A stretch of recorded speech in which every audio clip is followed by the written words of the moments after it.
इस वक्त की दोस्तों तमाम बेहद बड़ी खबरें, मुख्य समाचार आप लोगों के लिए लेकर के आए हैं दोस्तों, जहां पर एक एक करके दिन भर के सभी बड़ी खबरें आगे इसी वीडियो में जानेंगे। लगातार बने रहिएगा, आगे इसी वीडियो में बताएंगे दोस्तों बड़ी खबर। बीजेपी को सुप्रीम कोर्ट से अब तक का सबसे बड़ा झटका लगा। सीजीआई का आदेश, वोटों की रिकाउंटिंग होगी। बीजेपी की खरीद फरोख्त पर सीजीआई का हंटर चला है, जानेंगे पूरी खबर विस्तार से। और वहीं बताएंगे कि इलेक्टोरल बॉन्ड पर रिपोर्ट लीक हो गई है दोस्तों। खुली पोल, किसने दिया बीजेपी को चंदा और कैसे दिया चंदा, अब बीजेपी पर हो सकती है बड़ी कार्रवाई। और वहीं जानेंगे कि नीतीश और शाह में तनातनी देखने को मिल रही है, बिहार में हलचल तेज।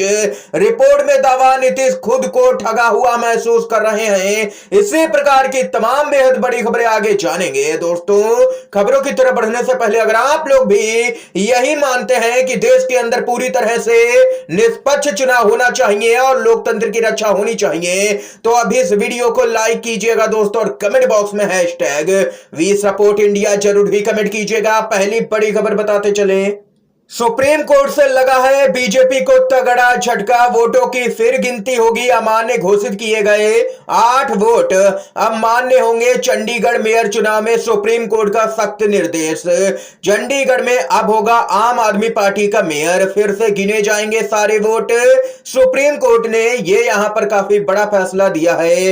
लोकसभा चुनाव 2024 से पहले इंडिया गठबंधन की बड़ी जीत हुई है। सुप्रीम कोर्ट ने घोषणा की है कि अनिल मसीह के द्वारा अवैध घोषित किए गए सभी 8 वोट यहां पर वैध हैं और इन्हें इंडिया गठबंधन के वोटों के रूप में गिना जाएगा। सुप्रीम कोर्ट ने कांग्रेस और आम आदमी पार्टी गठबंधन के पक्ष में सभी 8 वोट यहां पर पड़ने पर दोबारा गिनती का आदेश दिया है। यानी कि कुल मिलाकर के कह सकते हैं दोस्तों, बीजेपी और अनिल मसीह का खेल यहां पर खत्म हो चुका है। और इतना ही नहीं, सीजीआई ने अपने इस आदेश के जरिए बीजेपी के उस प्लानिंग को भी तगड़ा झटका दिया है, जिसके तहत आम आदमी पार्टी के 3 यहां पर पार्षद तोड़े गए थे। खरीद फरोख्त पर भी सीजीआई ने एक्शन लिया, इसीलिए सीजीआई ने आदेश दिया है कि जो पहले वोट पड़े थे उन्हीं की गिनती की जाएगी, दोबारा से चुनाव नहीं होगा। सीएम केजरीवाल बोले, इस मुश्किल समय में लोकतंत्र को बचाने के लिए सुप्रीम कोर्ट का बहुत ही धन्यवाद, ये कहना है केजरीवाल का। आम आदमी पार्टी और कांग्रेस ने सिर्फ ये चुनाव नहीं बचाया है, साथ में लोकतंत्र की भी रक्षा करी है और सीजीआई ने इसमें अहम भूमिका निभाई है। लोकतंत्र की रक्षा में पूरी दुनिया के सामने एक्सपोज किया है कि कैसे बीजेपी चुनाव जीतने के लिए किसी भी हद तक यहां पर चली जाती है। दोस्तों अगर आप लोग भी यही मानते हैं कि सीजीआई डीवाई चंद्रचूड़ लगातार लोकतंत्र की रक्षा कर रहे हैं, तो अभी इस वीडियो को लाइक कीजिएगा, अपना समर्थन जरूर ही दर्ज करवाइएगा। इसके साथ ही बेहद ही बड़ा खुलासा दोस्तों यहां पर हुआ है। जी हां दोस्तों, न्यूज लॉन्ड्री ने कुछ ऐसी जांच की है जो कि कॉर्पोरेट्स के द्वारा बीजेपी को फंडिंग पर सवाल उठाती है। पिछले 5 वित्तीय वर्षों में कम से कम 30 कंपनियां हैं जिन्होंने बीजेपी को 335 करोड़ का दान दिया है। उन्हें इसी अवधि में ईडी, आईटी, सीबीआई के द्वारा छापे का सामना करना पड़ा है।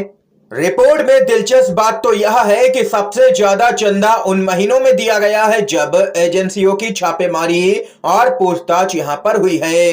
मध्य प्रदेश से ऐसे मामले हैं जहां एक कंपनी ने छापे के अगले दिन भाजपा को दान दिया और जिन कंपनियों ने दान देना छोड़ दिया उन पर अधिक छापे यहां पर पड़े हैं। यानी कि कुल मिलाकर के इलेक्टोरल बॉन्ड के जरिए बीजेपी देश के अंदर बहुत ही बड़ा दोस्तों घोटाला कर चुकी है। सुप्रीम कोर्ट ने इलेक्टोरल बॉन्ड को अवैध माना, रद्द किया। कानून ये मोदी सरकार का, लेकिन इस रिपोर्ट के माध्यम से दोस्तों यहां पर खुलासा हो चुका है कि पहले कंपनियों पर रेड करवाई जाती है, उन पर दबाव डाला जाता है कि आप हमें चंदा दीजिए, और जैसे ही रेड होती है तो कंपनियां दबाव में बीजेपी को चंदा देती हैं, और जो कंपनियां चंदा नहीं देती हैं उन पर ताबड़तोड़ रेड और भी डाली जाती हैं। तो समझ सकते हैं कि देश में इलेक्टोरल बॉन्ड के जरिए बीजेपी ने कितना बड़ा दोस्तों भ्रष्टाचार किया है, घोटाला किया है, आने वाले समय में इसका जल्द ही खुलासा होगा, क्योंकि सुप्रीम कोर्ट ने पूरे मामले की रिपोर्ट यहां पर तलब की है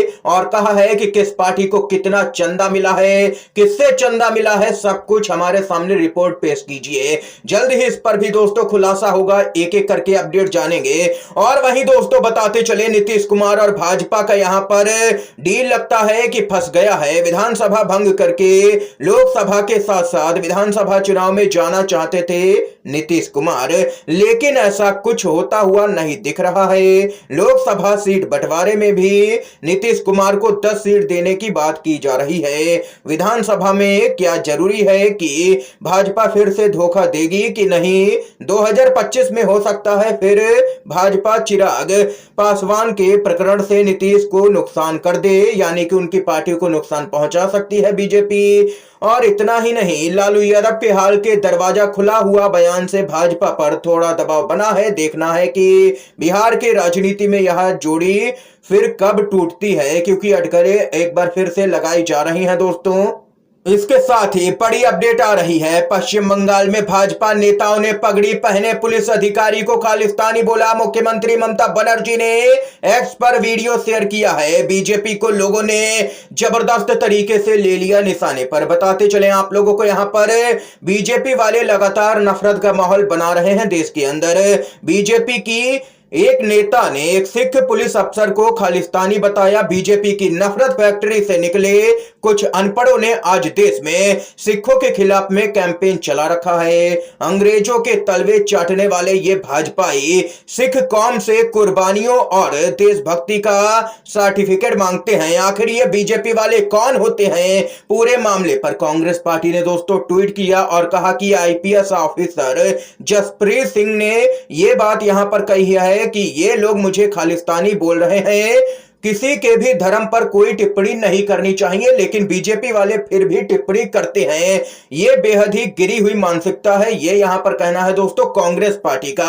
आप लोगों की क्या कुछ राय है पूरी खबर पर कमेंट बॉक्स में बताइएगा। इसके साथ ही यूपी की राजनीति से बड़ी अपडेट आ रही है, जहां पर समाजवादी पार्टी और कांग्रेस का यूपी में गठबंधन लगभग टूट गया है। समाजवादी पार्टी शीघ्र ही अपने कैंडिडेट्स चुनावी मैदान में उतारने जा रही है। सीट बंटवारे के मामले में दोनों ही दलों में असहमति के चलते लगता है कि गठबंधन टूट गया है। सूत्रों के हवाले से बड़ी खबर है, बिजनौर, अमरोहा, देवरिया, लखीमपुर खीरी और सीतापुर सीटों पर असहमति के चलते गठबंधन पर ब्रेक लग गया है। लेकिन कांग्रेस की तरफ से लगातार दावा किया जा रहा है कि गठबंधन नहीं टूटा है, लेकिन मीडिया में ऐसी खबरें चल रही हैं। जयराम रमेश ने कहा कि समाजवादी पार्टी से गठबंधन नहीं टूटा है। ये यहां पर दोस्तों इस समय की आज की तमाम बेहद बड़ी खबरें थी, मुख्य समाचार थे दोस्तों, जो हमने आप लोगों तक पहुंचाए। अगर आप लोगों को ये वीडियो पसंद आया हो तो दोस्तों आप इस वीडियो को लाइक कीजिएगा, ज्यादा से ज्यादा इन खबरों को, मुख्य समाचारों को शेयर कीजिएगा अपने सभी दोस्तों में, और चैनल पर नए हैं तो दोस्तों चैनल को जरूर ही सब्सक्राइब कीजिएगा। वीडियो देखने के लिए आप सभी दोस्तों का बहुत बहुत धन्यवाद। जय हिंद, जय भारत।